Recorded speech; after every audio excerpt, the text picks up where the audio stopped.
Hello friends, शुरू करते हैं आज की हमारी कहानी एक अनजान साया भाग 5। अभी तक हमने पढ़ा कि भगत जी ने सबके रक्षा के लिए मेघा के परिवार वालों को धागा पहनाया, पर एक एक करके एक दूसरे के कहने पर सबने धागा उतार दिया। धागा उतरवाने के पीछे किसका हाथ है वो हम जानेंगे आज के भाग में। तो चलिए शुरू करते हैं।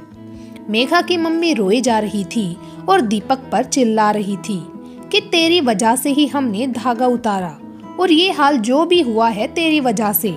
ना तो हमें धागा उतारने के लिए कहता, ना हमें ये सब देखना पड़ता। दीपक ने कहा, मम्मी मैं तो सुबह से क्रिकेट खेलने गया था, तो मैं आपसे कैसे कह सकता हूँ।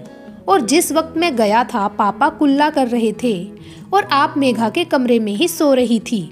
मेरी आपसे कोई बात ही नहीं हुई, तो मैं आपसे कुछ कैसे कह सकता हूँ। और उल्टा मेरे पास मेघा का फोन आया था धागा उतारने के लिए। दीपक की बात सुनकर मेघा के माँ बाप दोनों चौंकते हुए बोले, क्या मेघा का फोन आया था तुम्हें धागा उतारने के लिए? मेघा की मम्मी अपना सर पकड़कर जमीन पर बैठ गई और रोते हुए बोली, मुझे तो समझ ही नहीं आ रहा कि आखिर हो क्या रहा है और मेघा ने अपना धागा उतारा ही क्यों? और क्या कहा मेघा ने फोन करके? दीपक ने कहा, जब मैं क्रिकेट खेल रहा था तब मेघा का फोन आया था और उसने मुझसे कहा कि भैया धागा उतार कर फेंक दो। भगत जी का फोन आया था पापा के पास। मैंने उससे पूछा कि क्या कहा भगत जी ने। वो बोले कि मुझे ज्यादा कुछ नहीं पता, बस पापा ने कहा है कि आपसे मैं बोल दूं। उनके पास फोन आया भगत जी का कि अब डरने की कोई बात नहीं है, धागा उतार कर फेंक दो। और मुझे पीछे से पापा की आवाज भी सुनाई दी थी कि मेघा सही कह रही है, तो मैंने धागा उतार कर फेंक दिया। मेघा के पापा चौंकते हुए बोले, मैंने कब कहा? मेरी तो कोई बात ही नहीं हुई तुमसे सुबह से और मेरे पास तो नंबर ही नहीं है भगत जी का, तो ऐसा कैसे हो सकता है? मेघा की मम्मी रोते हुए बोली, ये सब उसी की वजह से हुआ है, उसी ने किया है जो भी किया। तभी दरवाजे पर किसी ने आवाज लगाई। दीपक दौड़कर दरवाजा खोलने गया तो उसने देखा कि भगत जी बाहर खड़े थे। दीपक उन्हें देखकर खुश हो गया और उन्हें अंदर आने के लिए कहा।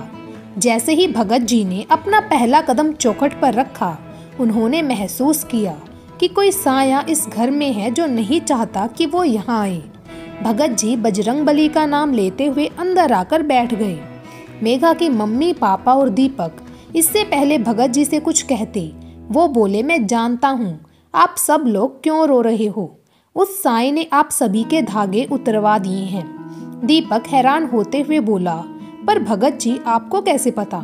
भगत जी ने उन्हें सांत्वना देते हुए कहा, पहले आप लोग रोना बंद करें और फिक्र करने की कोई बात नहीं है, अब मैं आ गया हूँ ना। और ये सब मुझे मालूम हुआ जब मैं सुबह पूजा करने के बाद अपनी गद्दी पर बैठा और मैंने आपकी बेटी का नाम लेकर बजरंगबली के चरणों में अर्जी लगाई। वहीं से मुझे मालूम हुआ कि कैसे उस काली शक्ति ने आवाज बदल कर ये सब किया। मेघा के माँ पापा और दीपक हैरान होते हुए बोले, हमें कुछ समझ नहीं आ रहा भगत जी, आप क्या कह रहे हैं? भगत जी ने कहा, मैं आपको समझाता हूँ कि ये काली शक्ति ने ही मेघा की माँ की आवाज निकालकर मेघा का धागा उतरवाया और दीपक की आवाज निकालकर दीपक की मम्मी का धागा निकलवाया और उन्हीं से तुम्हारे पापा का धागा भी निकलवाने के लिए कहा। और उसी साई ने मेघा से फोन करवाकर दीपक से धागा निकलवाने को कहा और उसी ने तेरे पापा की आवाज निकाली थी। ये सब सुनने के बाद उन लोगों को जैसे अपने कानों पर यकीन ही नहीं था। भगत जी बोले, आप सब लोग पहले मुझे वहाँ लेकर चलिए जिस काम के लिए मैं आया हूँ। वैसे तो मैं दोपहर को आने वाला था, लेकिन ये सब जानने के बाद मुझे उससे पहले ही आना पड़ा। मेघा के पापा, माँ और दीपक भगत जी के साथ मेघा के कमरे पर पहुँचे और जैसे ही वहाँ पहुँचे उन्हें इतनी बुरी बदबू आई, इतनी बुरी कि मेघा की मम्मी को वहीं उल्टियाँ हो गई।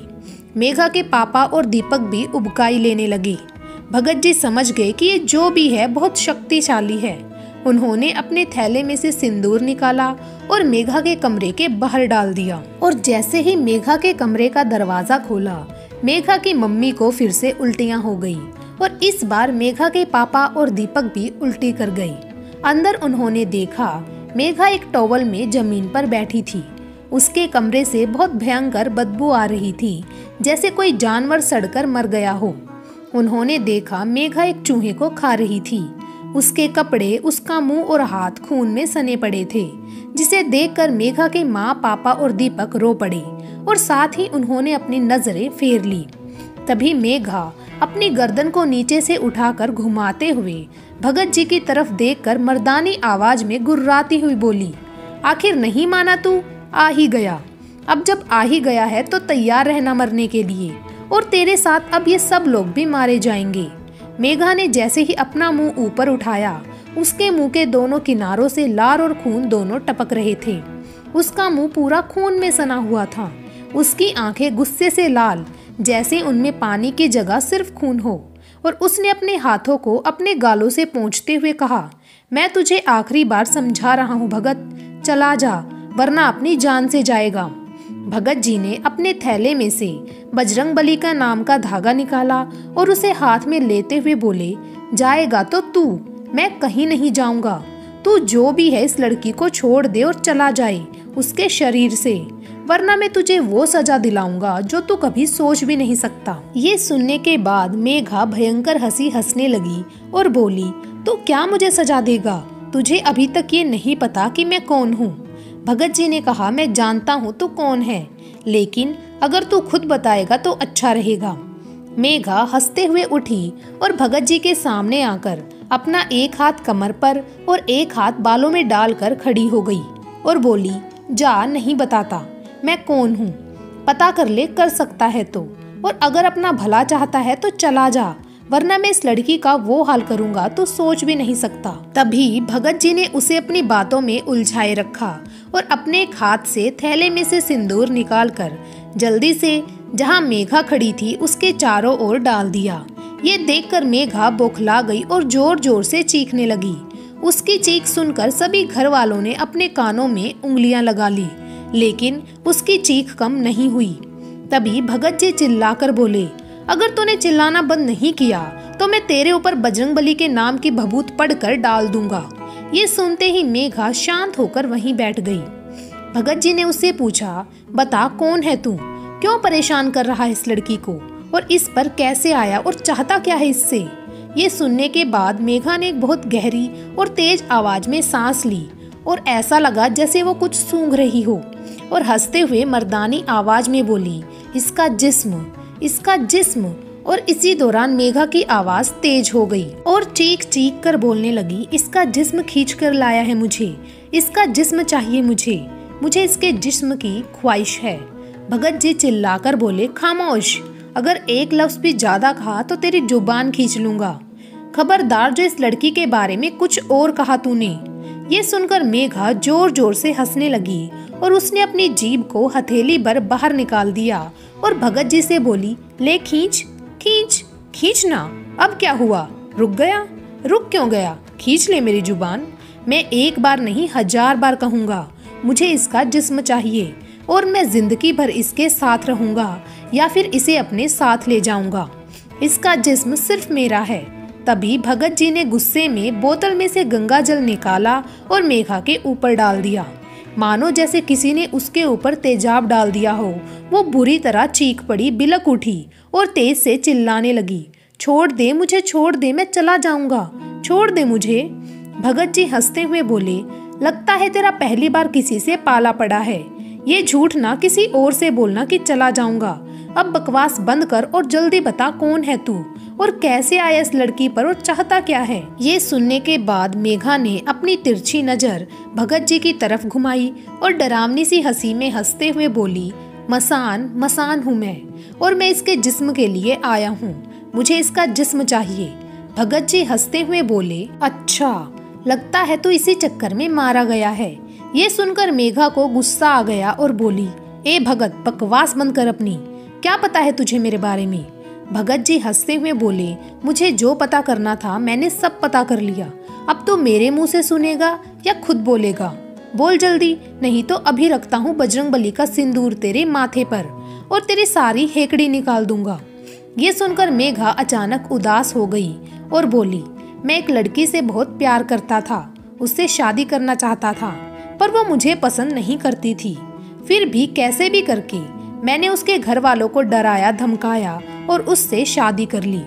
वो मुझे बहुत अच्छी लगती थी। उसका जिस्म भी इस लड़की की तरह बहुत सुंदर था, बहुत आकर्षक था। मुझे उससे प्यार से ज्यादा, कहीं ज्यादा उसका जिस्म चाहिए था। और शादी की पहली रात जब मैंने उसके साथ कुछ करने की कोशिश की, तभी उसने उससे पहले मुझे दूध में जहर देकर पिला दिया और मार दिया और बोली, तू मुझे मेरी मर्जी के बगैर छू भी नहीं सकता और ना ही किसी और लड़की को छू पाएगा। तब से लेकर आज तक मैं भटक रहा हूँ। मैं इंतजार में हूँ ऐसे जिस्म की, और मुझे इस लड़की का जिस्म वैसा ही लगा जैसा मुझे चाहिए था। इसीलिए जब तक मैं इसे पा नहीं लेता, चाहे मुझे कुछ भी करना पड़े, मैं इसे छोड़कर नहीं जाऊंगा। भगत जी बोले, अच्छा तो मजनू है तू, चल अब ये बता इस लड़की पर कैसे आया। ये सुनते ही मेघा की आंखों में चमक आ गई और वो खुशी के साथ बोली, परसों ये लड़की अपनी सहेलियों के साथ दोपहर में कहीं जा रही थी। मैं तो वहीं पीपल के पेड़ पर बैठा था। तभी मैंने देखा इसका दुपट्टा अचानक से हवा में उड़ गया और इसका जिस्म देखकर मैं बावला हो गया।